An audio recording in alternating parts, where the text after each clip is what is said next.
What is the dearest to you? Priyatama. Your wife is very dear to you. Your children are very dear to you. Your wealth and possessions are very dear to you.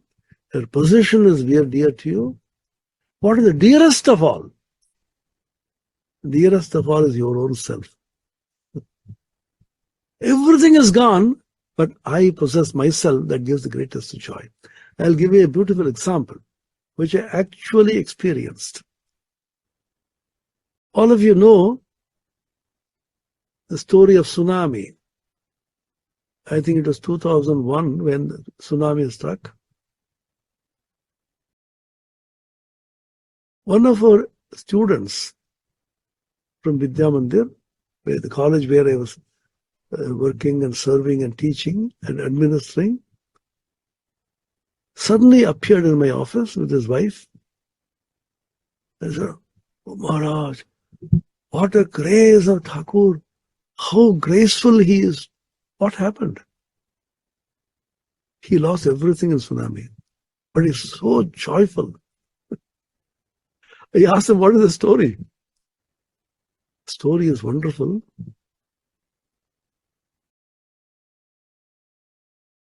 He was in Port Blair. You know, Port Blair was one of the worst hit in tsunami. Suddenly the sea was swelling and swelling. Mountain high waves, 15 feet, 20 feet high waves, coming into the land, trying to take away, grab everything into the sea. He says we were in the third floor doing some work in the computer. From a distance we saw the sea was swelling and it appeared as coming towards the land. Then I told my wife, come immediately, get down and run. She said, no, let me take the laptop. Don't worry about laptops. Come immediately, cut down. And we got down and ran and ran and ran. I alerted some of my friends also. They said they were picking up some laptops, they were picking up some gadgets. Their very expensive mobile phones were ringing. By the time they picked up all that, the wave came and lashed completely. The entire building was washed away. By the time we had gone far away and gotten to the top of a very, very tall building. So these waves came and dashed there and they retreated. Then we came down, ran to the nearest railway station and took a train and came to Calcutta. We got down in Calcutta with just nothing. All the property washed away, all the laptops and money, credit cards and mobiles, bank balance, everything washed away. They just had the clothes that they were wearing, that's all. Having lost everything what they possessed, they're full of delight and joy and blessing God for saving them. What does it mean? I saw it. Upanishad statements. Atmanastu kamaya sarvam priyam bhavati. For the sake of the higher self, everything becomes dear to us. My wife is dear to the husband is dear to the wife. The children are dear to the parents. The money, wealth is dear to everybody. But ultimately, it's for the sake of the Atman, the other thing becomes dear. It is not for the sake of the husband that the husband becomes beloved of the wife, but for the sake of the self or the Atman. It is not for the sake of the wife that the wife becomes beloved of the husband for the sake of the Atman. It is because of the Atman present and everywhere, which is the source of joy and delight, that everything appears to be delightful. Brihadaranyaka Upanishad. Yajnavalkya, the great sage, is teaching his wife Maitreyi. I will chant this, so mellifluous. Nava are patyukkamaya patipriyo bhavatyatmanastu kamaya patipriyo bhavati nava are jayaye kamaya jaya priya bhavatyatmanastu kamaya jaya priya bhavati nava are sarvasmai kamaya sarvam priyam bhavatyatmanastu kamaya sarvam priyam bhavati atma va are श्रोतव्यो मंतव्यो निदिध्यासितव्यः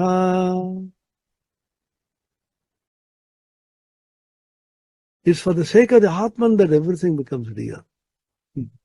I saw this exactly happening just in front of my eyes when my ex-student and his wife came, having lost everything that they had, all their possessions, but they possessed themselves.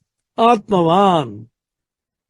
What a great delight, what a great joy that I could possess myself. These are remarkable stories. So the Bhagavan is now instructing Arjuna, "Oh Arjuna, possess yourself first." Implying thereby, Arjuna has invested himself everywhere and lost himself. In English we say there's a proverb, "Oh, I'm just lost." You lose some bank balance, you lose some money, and use your mobile phone. People constantly look at their pockets or their wallets to find mobile phone is there. If it is not there, they become so terribly restless. I used to see people, "Hey, where is the mobile phone? Where have you kept it? Where is there? Very expensive mobile phone." They feel as if one of the limbs has been cut away. So much attachment to the mobile phone. As if mobile phone is part of their own body. So we don't worry if we lose ourselves. Because the Atman is the source of all joy, all bliss. Sat, Chit, Ananda Swarupa. All joy is there within, all power is within, all knowledge is within, it is absolute existence. So great poets, illumined poets, not ordinary poets, Kamalakanta and Ram Prasad in Bengal, Tyagaraja, etc. in the southern part of India, Sadashiva Brahmendra, they constantly tell you, possess yourself, go deep into yourself, stay put. Apanate, apani thekuma, jeo nam karu ghare, ja chabita boshe pabi, khojo nijo antapure, apanate apani thekuma. Sri Ramakrishna's favorite song, Kamalakantas. Oh mind, just stay put in your own self. Atmavan bhava.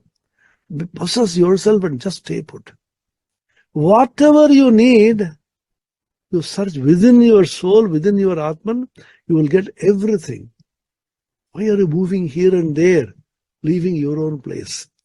That famous song which Narendranath, future Vivekananda, sang for the first time to Sri Ramakrishna.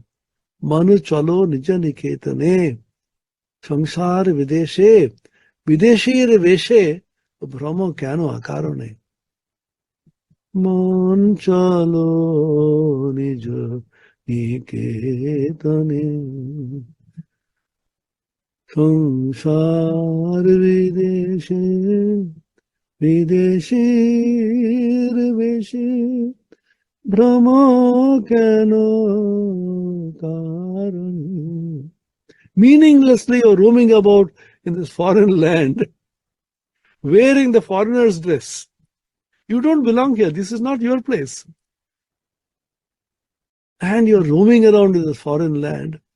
Oh mind, go back to your own abode, going to your own land, which is the land of the Atman, Atmavan Bhava.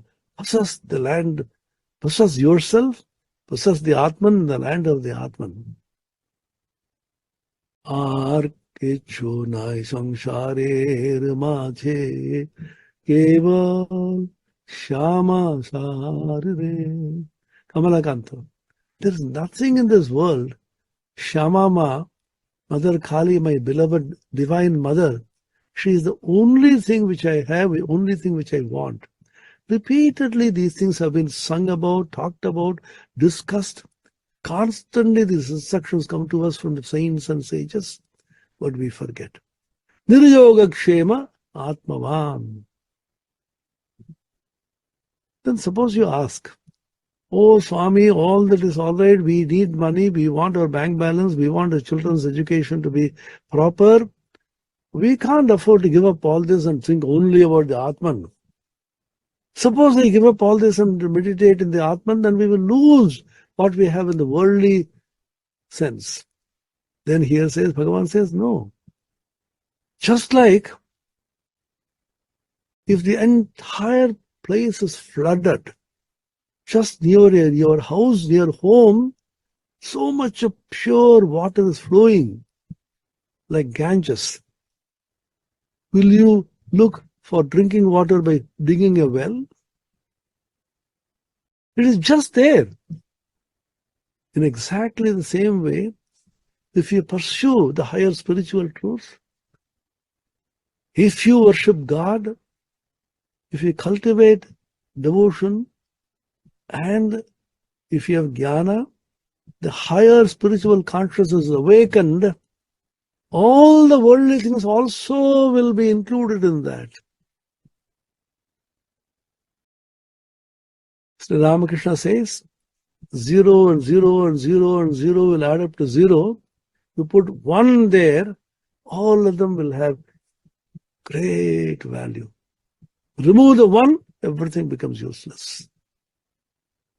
So, even the worldly success, all that you need in the world to become successful, happy, all of them are included in this Brahma-jnana, Atma-jnana, or God consciousness.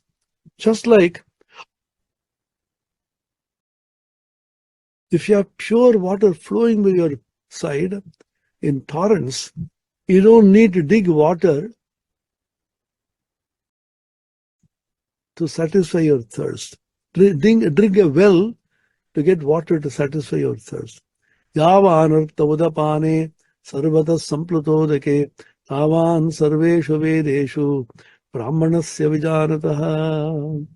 What use a pond has got when a whole country is flooded?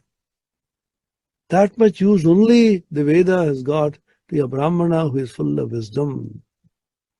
The study of Vedas and the scriptures may be so valuable, but a person who has known the highest truth, the Vedas have only that much importance which a person in whose presence waters are flowing in plenty, what use does he have for a small pond from which he will drink water? Which means you somehow attain the highest. Then everything else will be added unto you. Jesus the Christ said in the Bible, enter ye into the kingdom of heaven, and everything will be added unto you. Don't think you'll lose anything. Don't think your job will be lost, your wisdom will be gone, and your power and position will be lost. Nothing will be lost. Only they will be purified. They will elevate you and will attain infinite joy. Brahma Vidya includes and subsumes all other Vidya. Sab Brahma Vidya, Sarva Vidya, Pratishtha. Brahma Vidya is Sarva Vidya, Pratishtha. That is the basis on which all the Vidyas are established. So strive for the supreme, everything will be added unto you. Sri Ramakrishna gives a simple example. Suppose you want to know how much riches that the king has. Badababu, the big man, the master, or the king, how much property does he have? How many jewels and how many rubies, how many palaces does he have? So don't go on counting, you will never know. He has infinite riches. Somehow try to reach the king's palace. Somehow try to have an audience with the king. And the king himself, the great man, the rich man himself will tell you how many palaces he has, how many riches he has.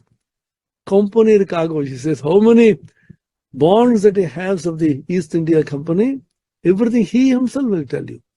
Somehow reach God, and he will tell you about all his vibhutis. All that you have is only his vibhuti. You reach him. Enter ye into the kingdom of heaven first. Everything will be added unto you. Verse number 47 next is a very, very important verse. Oft quoted, oft studied. The core of the Karma Yoga teaching in the Bhagavad Gita is this verse. 2.47, second chapter, 47th verse. Karmanye vadhikaraste ma phaleshu kadachana ma karma phalahetur bhuh mate sangostva karmani. Karmanye vadhikaraste. To work alone, you have the competence and not to claim their fruits. Very dangerous. You go on working, at the end of the month, don't claim your salary. How does it? How do you like it? I deserve it. I did work so hard, but the rewards of your work, don't claim it. Why? Because it will come to you. Let not the longing for the fruits be the motive force of your action. At the same time, let not this attitude confirm you to indolent inaction. Very, very important, enigmatic, very difficult verse to understand, much more difficult to implement in actual life. Everybody has a capacity to work.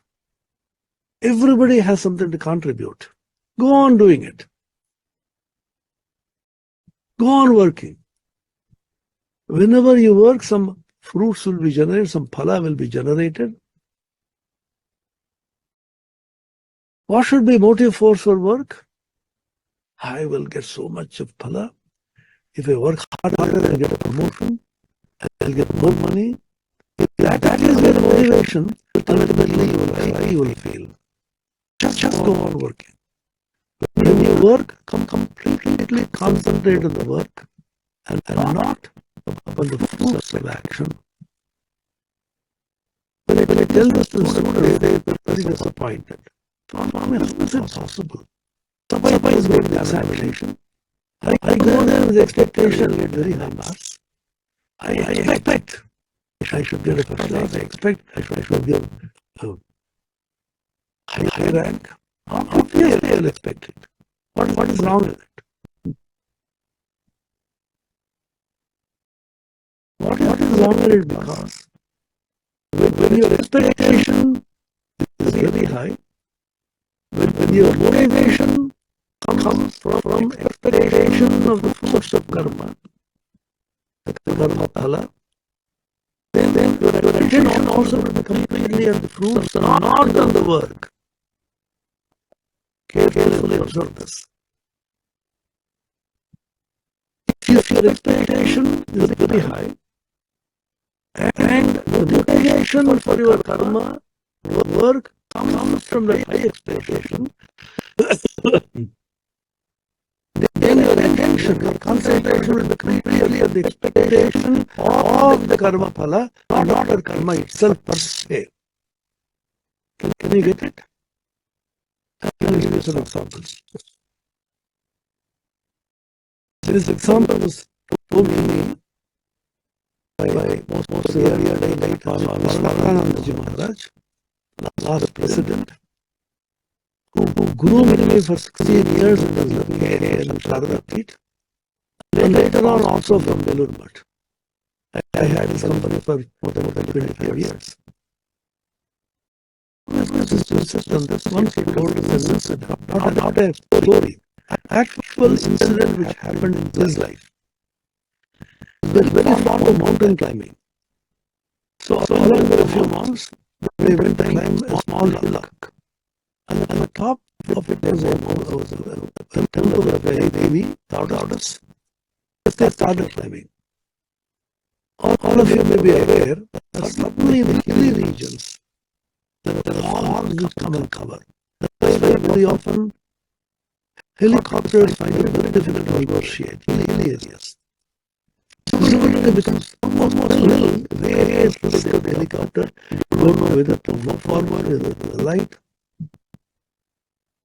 It happened when they were not even halfway. Fog completely enveloped. They just couldn't see anything. They were wondering, they used to talk to say, hey, where are you? I'm here. Please stay there where you are. What should we do? Let us find out. So Swami Atmapriyananda told me they were perplexed. Whether they should go forward or backward, just stay there. How long should we stay there? And then his eyes fell on the next step. He says to great amazement and perplexity, the next step was clearly visible. Then he asked others also, he said, we also feel the next step is very clear. Now climb the next step. Let us see what happens. When they climbed the next step, the next step was visible.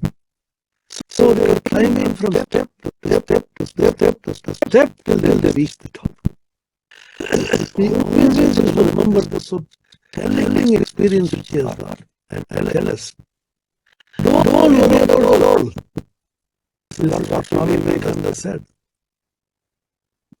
Goal and the means should become one. At this moment, means itself is my goal. Suppose you climb a mountain, you don't want to reach the top, and you keep looking at the top and moving or fall down. Don't worry about the goal where we reach, but concentrate on this moment where you are and keep moving and moving and moving. That is the secret to success. The big philosophical angle to this we'll discuss later on, which is called Kshanika Vijnana in Buddhism, which is this moment alone is real. The past is dead and gone. The future is only an imagination. The present alone is real. The past, present, and future. The present is Brahman. The present has no dimensions. The present is just the unity and mind without any dimensions. Just concentrate on this moment on what you are doing. Then Swami Atmapriyananda remembered the famous song or poem by Cardinal Newman. Many of you must have read this. Cardinal Newman is a very pious Christian. They were traveling the sea in a ship.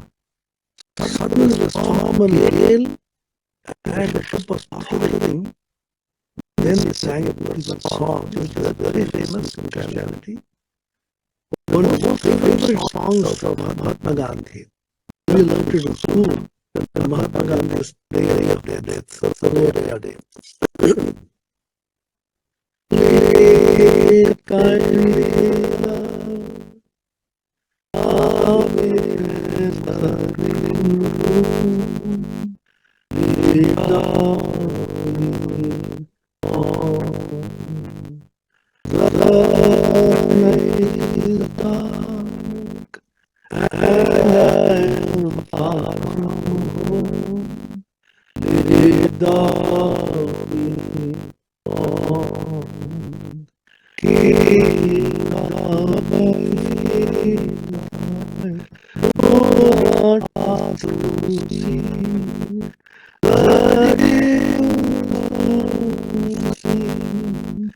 One step in a falling. Look at the profundity of the teaching. I am not asked to see the distant scene. I am not interested in the goal. One step is enough for me. It means the next step itself is a goal for me. When I move there, the next step. When I move there, the next step, and so on. Don't be in a hurry to look at the top and hush and fall down. This is the biggest mistake that all of us do in life. But particularly the students who have great ambitions. I should be the first one, or they keep on studying, etc. But they do not realize that they concentrate on what they are doing at this moment. And then keep moving step by step, they shall reach. Give your best at this moment. Don't imagine the future and feel that you have gone somewhere else. I also give the students an example from cricket, because in India, our students are crazy about cricket. Sachin Tendulkar is a great hero. He was a genius as a batsman, all of you know. You know how many times Sachin Tendulkar got out between 90 and 100? I'll give you the statistics next time. Such a genius of a batsman, having this 90, 95, 97. Why could he not have 3 more runs? Do you know the answer? Can you guess? Till he reached 90, he was concentrating on the ball, paying full attention to the ball and laid it on merit. He reached 90. The moment he reached 90, 92, he was not perhaps concentrating on the ball and laying the ball in its merit, but he was looking at the scoreboard. He was then going to the scoreboard, how many more runs for the century. All concentration when one was achieving the goal century, rather than playing the ball at this moment. This is exactly what Sri Krishna says here. Phaleshu. Don't be interested and motivated by the phala. Just do your action at this moment and do it with full energy and concentration. Karma phala should not be the motivating factor by which you will do karma. Century is not the motivating factor for you to bat. Then why should you bat? Just because you are batting and every ball for you is the goal. This ball I should hit well, next ball I should hit well. And not I should attain century within a few balls. But that does not mean you should devote inaction. Reason you say, I'm not interested in the goal of karma, the goal of action. Let me relax. No. Your motivation should come from the karma itself by taking it seriously as well at that moment, and not from the karma phala, which is the future, and it should also not be devoted to inaction and laziness. What a tremendous teaching, how difficult it is to practice. But you can practice it, you'll get great joy. You practice it just for 10 days, just for a few months. Those who are engineers and doctors, those are managers and companies, just practice this. Don't set up huge goals. Companies are very fond of setting up goals. Always really tease my friends, managers and IBM people, a lot of friends. On the 10th of September 2001, there must have been several conferences in the Twin Towers in New York. Each of the conferences presenting their targets and goals. And somebody is making a presentation. And the general manager says, where do we see our company reaching after 5 years? And then it presses the button, the car goes here and there, and it reaches this. This is our target. Everybody says, yeah. Ladies and gentlemen, you're seeing the wonderful presentation given. We need the cooperation of all of you to be able to achieve the target in 5 years. Yes, sir, I assure you, sir. Where was the company on the 11th of September? Razed to the ground. Life is so uncertain, so fragile, and so fickle. Don't make big targets in the future. This moment you concentrate. This is the essence of Buddhistic teaching and Kalika Vijnana. From moment you keep moving, and ultimately you reach there. In Sanskrit, in school, when I was children, we were taught about Sloka. And an ant which keeps moving slowly. In several years it reaches several miles. But a huge bird, kite, one wing it can travel several miles. It says, I can easily do that. When we eat and go to sleep, move it on.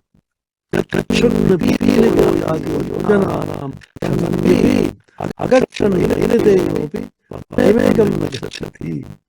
So what is important is concentrate on this particular moment, what you are doing. With full energy, full concentration, and don't worry about what's going to happen in the future.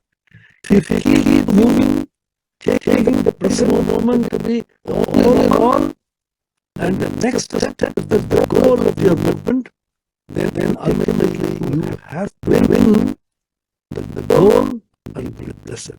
The great teaching of the Bhagavad Gita and the Karma Yoga, Karmanyevadhikaraste ma phaleshu kadachana ma karma hetu te samgosta karmani. We'll continue the Karma Yoga next class. Om Shanti Shanti Shanti Hari Om Tat Sat Shri Ramakrishna Arpanamastu.